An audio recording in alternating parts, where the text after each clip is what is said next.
Hello बच्चों, फिर से एक नई कहानी सुनना है आपको। यस, ठीक है। आज की कहानी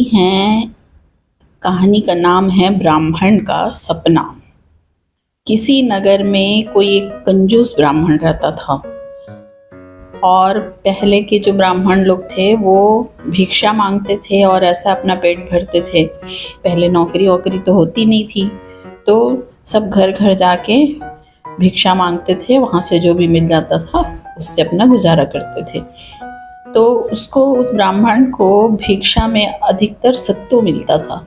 सत्तू पता है ना आपको, भुने हुए जो चने होते हैं उसका आटा।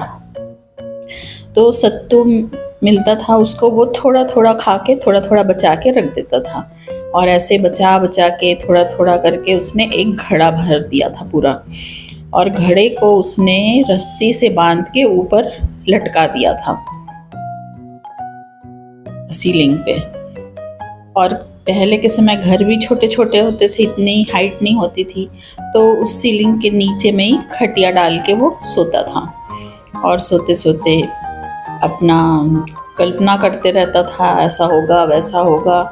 तो उसने जब उस सत्तू के घड़े को भर दिया, जब भी वो उसको देखता था तो उसके दिमाग में कुछ कुछ बातें चलने लगती थी। उसने सोचा कि मैंने इतना सारा सत्तू जमा कर लिया, अब जब देश में अकाल पड़ेगा ना, जब लोगों को खाना पीना नहीं मिलेगा, तो ये सत्तुओं को मैं बेच दूंगा। तब तक तो 100 रुपये हो जाएगा इस सत्तू का रेट, तो मैं इस सत्तू को बेच दूंगा और 100 रुपये में से 2 बकरियां खरीदूंगा। 6 महीने में 2 बकरियां तो बहुत सारी बकरियां हो जाएंगी। फिर उनको बेच के गाय लूंगा और गाय के बाद भैंसे लूंगा, भैंसे के बाद घोड़ा खरीदूंगा। ऐसे वो बैठे बैठे अपने कल्पना करने लगा कि घोड़ा खरीद लूंगा, फिर घोड़े को महंगे दाम में बेच दूंगा तो मेरे पास बहुत सारा सोना जमा हो जाएगा। सोना को बेचकर मैं बहुत बड़ा घर बनाऊंगा और फिर मेरा इतना बड़ा घर, मेरी इतनी सारी प्रॉपर्टी देख के कोई भी ब्राह्मण अपनी बेटी की शादी मुझसे कर देगा। तो फिर मेरी सुंदर सी पत्नी होगी और फिर उससे जो मेरा बच्चा होगा उसका नाम मैं सोम शर्मा रखूंगा।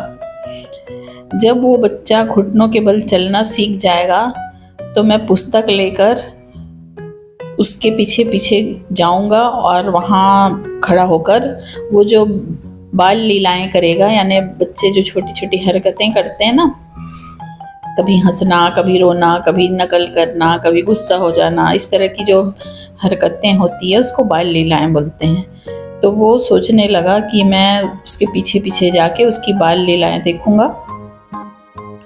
फिर वो बच्चा जो है सोम शर्मा मेरे को देख के अपनी माँ की गोद से उतर के आएगा और मेरे पास आने के लिए करेगा। तो मैं तो बच्चे नहीं संभालने वाला हूँ, मैं तो गुस्सा होके कहूँगा उसकी माँ से कि अपने बच्चे को संभाल, लेकिन वो घर के काम में मगन होगी तो मेरी बात नहीं मानेगी।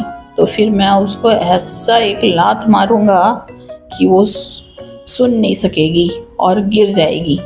ये कल्पना करते करते उसका लात सच में उठ गया और उसने एक लात मारी तो ऊपर जो घड़ा टंगा था जिसमें सत्तू था वो पूरा टूट गया और ब्राह्मण का सपना चूर चूर हो गया। तो इस कहानी से क्या सीखने को मिलता है आपको? इस कहानी से ये सीखने को मिलता है कि हमेशा काम करना चाहिए, बैठे बैठे कल्पनाएं नहीं करनी चाहिए। बिना बेसिर पैर की कल्पनाएं करके आदमी अपना नुकसान कर लेता है। तो हमेशा काम में ध्यान देना चाहिए। ठीक है, ओके।